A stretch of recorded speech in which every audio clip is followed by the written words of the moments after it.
She laughed. Why would I delete my dating apps? We're not that serious. After 18 months together. I said, good point. Then I reactivated mine and matched with her sister. The family dinner that Sunday was unforgettable. Original post: I, 31 male, discovered something about my girlfriend Melissa, 29, that completely shifted my perspective on our relationship.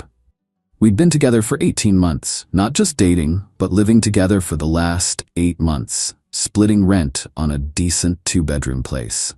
I was planning our future. She was apparently planning her options. Last Tuesday, we were having dinner at this Italian place near our apartment. Her phone buzzed with a notification, and I caught a glimpse of the Bumble app icon before she quickly flipped it face down. My stomach dropped. You still have dating apps? I asked, trying to keep my voice neutral. She actually laughed, like genuinely laughed. Yeah? So? We've been together for 1.5 years, Mel, living together for most of it. She rolled her eyes and took a sip of her wine. Oh, come on, Derek, it's just for fun. I like seeing who's out there. Window shopping, you know? Window shopping while in a relationship. Why would I delete my dating apps? She said it like I was being ridiculous. We're not that serious. We're just living together to save money. Don't be so possessive. 18 months. I'd introduced her to my entire family. She'd spent last Christmas with my parents. My mom had been asking about grandkids. And we're not that serious? Just to be clear, I said slowly, you think keeping dating profiles active while we're living together is normal? God, you're so traditional. Yes, it's normal. Everyone does it. It doesn't mean anything. She waved her hand dismissively. Besides, I'm not meeting anyone, just browsing. I nodded. Good point. She seemed surprised I dropped it so easily. The rest of dinner was awkward, but I kept things light. Paid the check. Went home. She went to bed early. I stayed up thinking. If we weren't that serious after 18 months of my commitment, then what was I doing? I deleted everything 3 months into dating her. Thought we were building something. Apparently I was just a convenient roommate with benefits while she kept her options open. Fine, two can play this game. Wednesday morning, while Melissa was at work, I re-downloaded Tinder, Bumble, and Hinge. Updated my profiles with recent photos, the ones from my cousin's wedding where I actually looked decent. Within an hour, matches started rolling in. Then I saw her. Nina, 26, Melissa's younger sister. Now, context. Nina and I always got along great. She was funnier than Melissa, more laid back, and honestly, we had more in common. She was into gaming, loved the same shows I did, and didn't take herself too seriously. But she was my girlfriend's sister, so obviously boundaries existed. Or they did, until Melissa decided we weren't that serious. Nina had super liked me on Bumble. I stared at the screen for a solid minute, then I matched back. Her message came instantly. LMAO, Derek? What are you doing on here? Me. Same thing as your sister, apparently. Keeping my options open, we're not that serious according to her. Wait. Ask her about it. She thinks it's totally normal to stay on dating apps while living with someone. That's messed up. She told me you guys were practically engaged. News to me. Anyway, weird matching with you. Should probably unmatch. Probably, unless... Kidding. Unless... We texted for 3 hours. She told me Melissa had been bragging to their family about how committed I was, how I was husband material, while apparently keeping her profile active the entire time. Nina had actually thought it was weird her sister was on the apps, but assumed they were old profiles. Nina, Sunday dinner is going to be interesting. Sunday dinner? Family dinner at my parents'. Mel didn't tell you? She confirmed yesterday we're both coming. I hadn't been told anything about Sunday dinner. Interesting. Nina, you should still come. Would be hilarious. That would be chaos. Exactly. Thursday, Melissa acted completely normal, even extra affectionate. Made my favorite dinner, suggested we watch a movie together. Never mentioned Sunday dinner. I played along, waiting. Friday afternoon, she finally brought it up. Oh, by the way, dinner at my parents' Sunday, 6 p.m. Wear something nice. Sure, I said, looking forward to it. Saturday, Nina texted, we still on for tomorrow's chaos? Me, your sister has no idea what's coming. Good, she had this coming. BW, I'm wearing that red dress you complimented at Christmas. The game was on. Update 1. The dinner Sunday arrived faster than expected. Melissa spent 2 hours getting ready. constantly asking if she looked good. I told her she did. She was wearing this designer dress I'd bought her for her birthday. $300, I'll never see again, but whatever. The drive to her parents' house was normal. She talked about work, complained about her boss, scrolled through her phone at red lights. I saw the Hinge notification pop up. She quickly swiped it away. We pulled up to the house at 5:45. Nina's car was already there. Melissa's mom, Gloria, greeted us at the door with huge hugs. Her dad, Frank, shook my hand with his usual too firm grip. "Derek, good to see you, son." Son. Right. Nina was in the living room, and damn, she wasn't lying about the red dress. She looked incredible. She gave me a hug that lasted just a second too long, her perfume definitely different from what I remembered. "Derek, so good to see you," she said with a smile that promised chaos. "How've you been?" "Oh, just keeping my options open," I said casually. Melissa shot me a look but laughed it off. "Derek's been weird lately, midlife crisis at 31. We sat down for dinner. Gloria had made her famous lasagna. Frank opened a bottle of wine. Everything seemed normal until Nina cleared her throat. "So Mel, I saw something super weird on Thursday." "Oh?" Melissa took a sip of wine. "You were on Bumble. Your profile popped up in my feed." The table went silent. Melissa's face flushed. Gloria looked confused. "Bumble? Isn't that a dating app?" "It is," Nina said innocently. "Weird, right? Since Mel's been with Derek for what, almost 2 years?" Melissa laughed nervously. "That must be an old profile. You know how those apps are. They keep your profile up forever." "No," Nina said, pulling out her phone. "It said active today, see?" She showed the screen to the table. There was Melissa's profile, complete with photos from last month's vacation, the one I'd paid for. Frank's expression darkened. "Melissa, what is this?" "It's nothing. I never deleted it. It doesn't mean anything." I stayed quiet, cutting my lasagna. Gloria turned to me. "Derek, did you know about this?" "Found out Tuesday," I said calmly. "She told me we're not that serious and it's normal to keep dating apps while living together." The table exploded. "Not that serious?"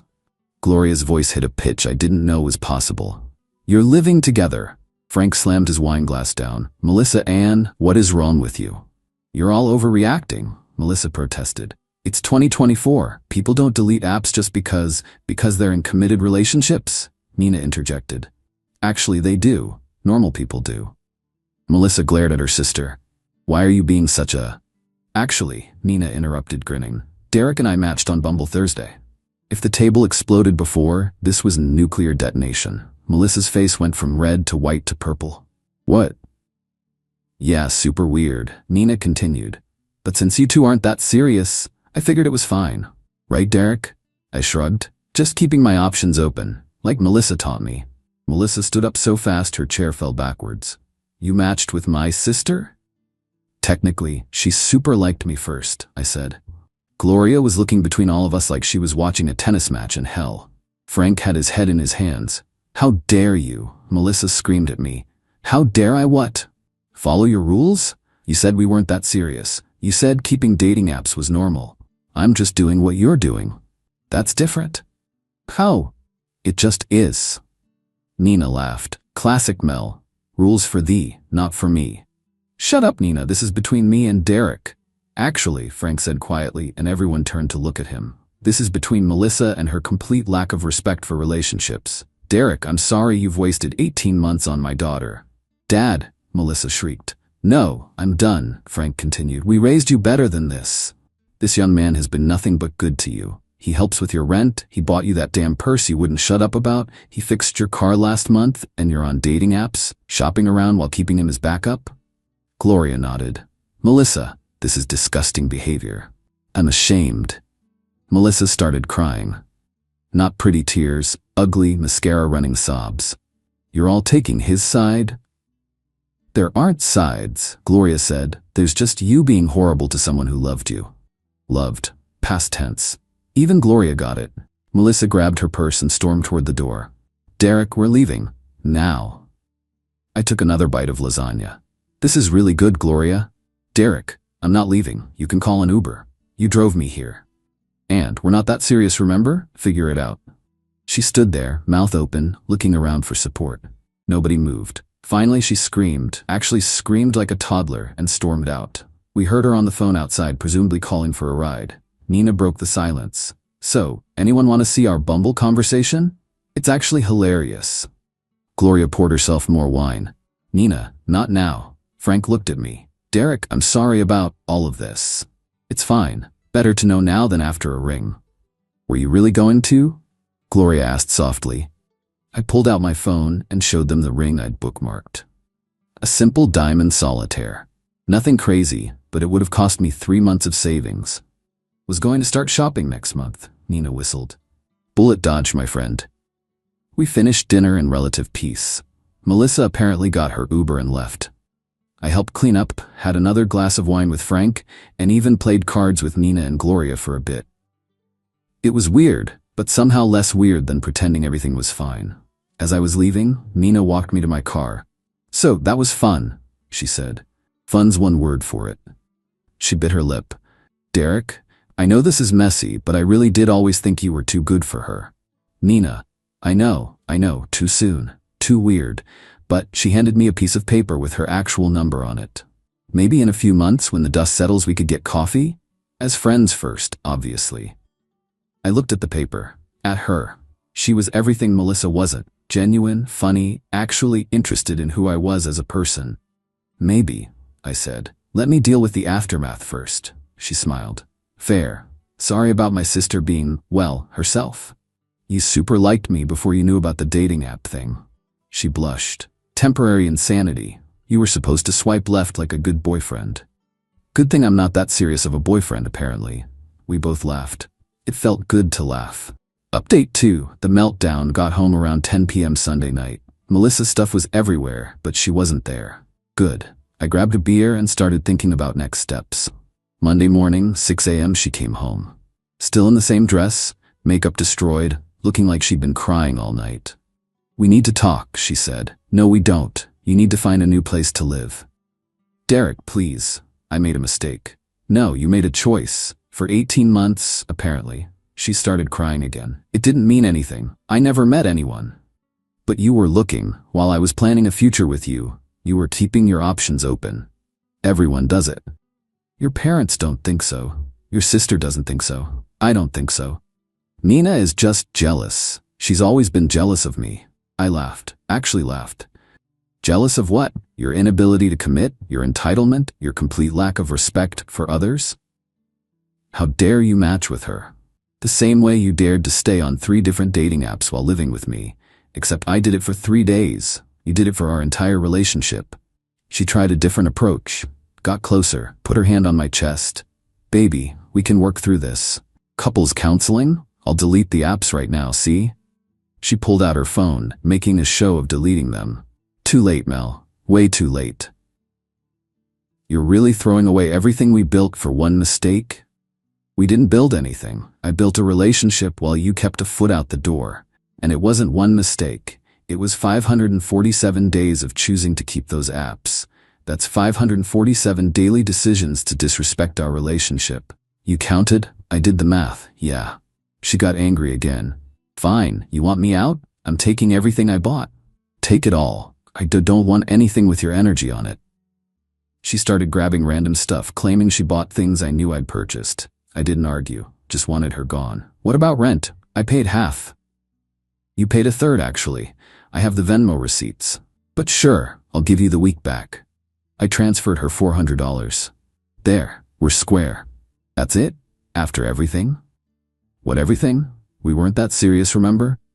She screamed again and threw a coffee mug at the wall. It shattered. You'll pay for that too. I said calmly. $30 for the mug, $50 for the security deposit hit.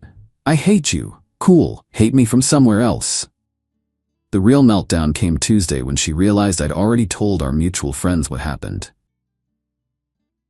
See, while she was having her Monday morning tantrum, I'd sent a group text with screenshots of her dating profiles and her "we're not that serious" quotes. Preemptive strike against whatever narrative she was planning.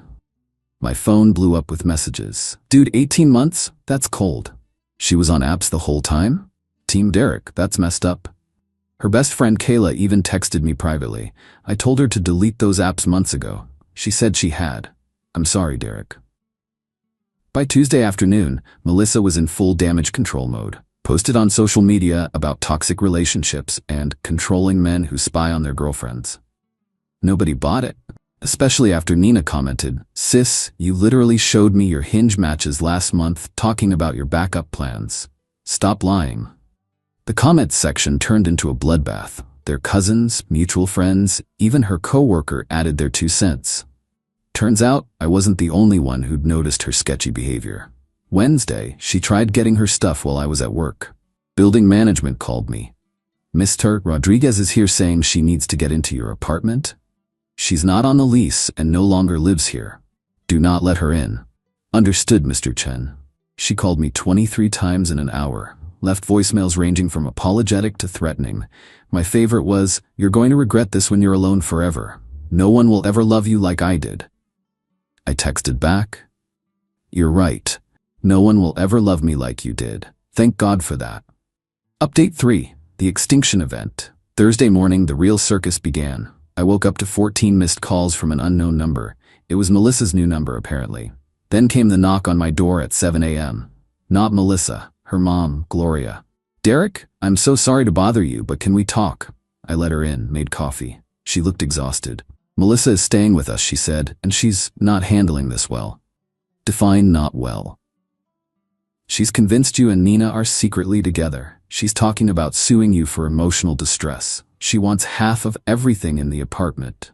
She can want all she likes. She's not on the lease. She didn't buy the furniture and emotional distress. She cheated, not me." Gloria sighed. "I know. Frank and I know. But she's our daughter, and she's having some kind of breakdown. She quit her job yesterday." "She what?" "Said she couldn't focus because of the trauma." "Derek, I'm not here to defend her. What she did was wrong. But did you have to match with Nina?" "Gloria, I matched with Nina to make a point. Your daughter spent 18 months on dating apps while I was planning to propose. She needed to understand how that felt." "And Sunday dinner?" "That was Nina's idea, actually." Gloria rubbed her temples. "That girl, both my girls, I don't know where I went wrong." "You didn't. Melissa made her choices. Can you at least let her get her things? She can come Saturday between 2 and 4 p.m. You or Frank need to be with her. She's not coming alone." Gloria nodded and left. An hour later, I get a text from Nina. "Mom just told Mel she has to be supervised to get her stuff. The screaming is epic." Friday was quiet. Too quiet. I should have known something was coming. Saturday at 2 p.m. sharp they arrived. Melissa, Gloria, Frank, and surprisingly, Melissa's older brother Tony, who I'd only met twice. Tony approached me first. "Hey man, sorry about all this. I'm just here to make sure things stay calm." I appreciated that. Tony always seemed like a solid dude. Melissa wouldn't even look at me. She started packing her things while Gloria helped. Frank stood awkwardly by the door. Everything was going smoothly until she got to the bedroom and saw something that set her off. "Where's my necklace?" "What necklace?" "The gold one, the one my grandmother gave me." "Melissa, you never kept jewelry here. You always left it at your parents' house." "You stole it. You sold it out of spite." "I didn't touch any necklace." She started tearing through drawers, throwing things around. Tony stepped in. "Mel, chill. If it's not here, it's not here." "He has it, or he gave it to Nina." "Are you two together now, huh?" "No, Melissa. Nina and I aren't together." "Liar. She liked your Instagram post yesterday." "So did 47 other people. Are they all dating me too?" She lunged at me. Actually lunged. Tony caught her midair like she weighed nothing. "Okay, we're done here," Tony said, literally carrying his sister toward the door. "Mom, Dad, grab her stuff." Melissa was screaming. "I'll destroy you. You'll never be happy. Nina's using you. She's always wanted what I have." "What you had," I corrected. Past tense. That made her scream louder. Tony just shook his head and carried her out. Frank muttered an apology, Gloria couldn't meet my eyes, pal, and they left with maybe half of Melissa's actual stuff because she was too busy having a meltdown to pack properly. 10 minutes after they left, Nina texted, "She just accused me of stealing Grandma's necklace, the one she sold 2 months ago for concert tickets. This is insane." Me. "She sold it?" "Yeah. Told me not to tell Mom. Sold it on Poshmark for like $200. I have screenshots." Nina sent the screenshots. Melissa had indeed sold the necklace in August, bragging about getting tickets to some music festival. I forwarded them to Gloria with the message, in case she tries to file a police report. Gloria replied, "I'm so sorry. We're getting her help." Sunday came with another plot twist. Melissa made a TikTok, a whole-ass TikTok about how my ex destroyed my life because I wanted independence. It got 50K views in 3 hours. The comments were brutal though. Independence equals cheating now? Girl, you were on dating apps while living with him? This is why I have trust issues. Nina, tell your side. Yeah, Nina was in the comments. With receipts. Screenshots of Melissa's messages about her backup plans, the Poshmark listing for the necklace, even texts where Melissa admitted she was just with Derek until something better came along. The TikTok got deleted within hours, but the internet is forever. Someone screen recorded it, and it ended up on Twitter with the caption, "Tell me you're Delulu without telling me you're Delulu." Final update. It's been 3 months since the Sunday dinner incident. Time for the final update on this absolute dumpster fire of a relationship. The immediate aftermath of TikTok Gate was rough for Melissa. Turns out going viral as the poster child for delusional girlfriend behavior isn't great for your career prospects. The job she quit? They wouldn't take her back. Her new job search wasn't going well either. Apparently, employers Google people and her name was attached to some pretty unflattering content. She tried reinventing herself online as a healing coach and relationship expert. Posted about toxic relationships and narcissistic exes, until Nina kept commenting with receipts. Eventually, Melissa blocked her entire family on social media. According to Tony, "We grab beers sometimes now." Weird, but he's cool. Melissa moved to another state to start fresh. Lives with some aunt who doesn't know the full story. Still single, still on the apps, still convinced she did nothing wrong. Gloria and Frank took it hard. They sent me a card apologizing again and a check for the broken mug, which I didn't cash. They're good people who just raised one broken person out of 3 decent kids. As for Nina and me, yeah, we're together now. Before you judge, hear me out. We waited 2 months. 2 months of just texting as friends, grabbing coffee, being normal humans, getting to know each other without Melissa's shadow. She was nothing like her sister. Honest, funny, actually deleted her dating apps after our 3rd date without me asking. The family dynamics are weird, not gonna lie. Gloria and Frank are supportive but awkward. Tony thinks it's hilarious and calls us the upgrade. Melissa found out last month through a cousin's Instagram story and sent Nina a novel-length text about betrayal and sister code. Nina responded, "The sister code includes not lying about your boyfriend of 18 months being just a roommate when I asked if I could date him after you broke up. You said, and I quote, 'I don't care, he's nobody special, so I took your advice.'" Melissa blocked her again. "We're taking things slow. No moving in together anytime soon, both of us maintaining our own spaces." We joke that Melissa actually did us a favor. I never would have seen Nina as an option if her sister hadn't nuked our relationship so spectacularly. My trust issues are real though. I check dating apps randomly, just to make sure. Nina knows, doesn't take it personally, shows me her phone whenever I'm feeling anxious. She gets it. She saw what her sister put me through. The best revenge? I'm genuinely happy. Not pretend Instagram happy, but actually content. Found someone who thinks deleting dating apps after becoming exclusive is just basic respect. Wild concept, right? Melissa, if you're reading this, and I know you are because Nina says you still search my name weekly, I want to thank you. Thank you for showing me exactly what I don't want in a partner. Thank you for the 18-month masterclass in red flags. And thank you for being so awful that your sister looked like an angel in comparison. Oh, and that ring I was going to buy. I put that money into index funds instead. Already up 12%. Better ROI than a failed engagement. To everyone who followed this saga, thanks for the support. The messages calling me king were cringe but appreciated. The ones calling me an asshole for dating Nina? Yeah, fair. It's messy. But sometimes messy leads to something better. Gloria makes lasagna for us once a month now. Frank taught me his secret poker moves. Tony and I are in a fantasy football league. And Nina?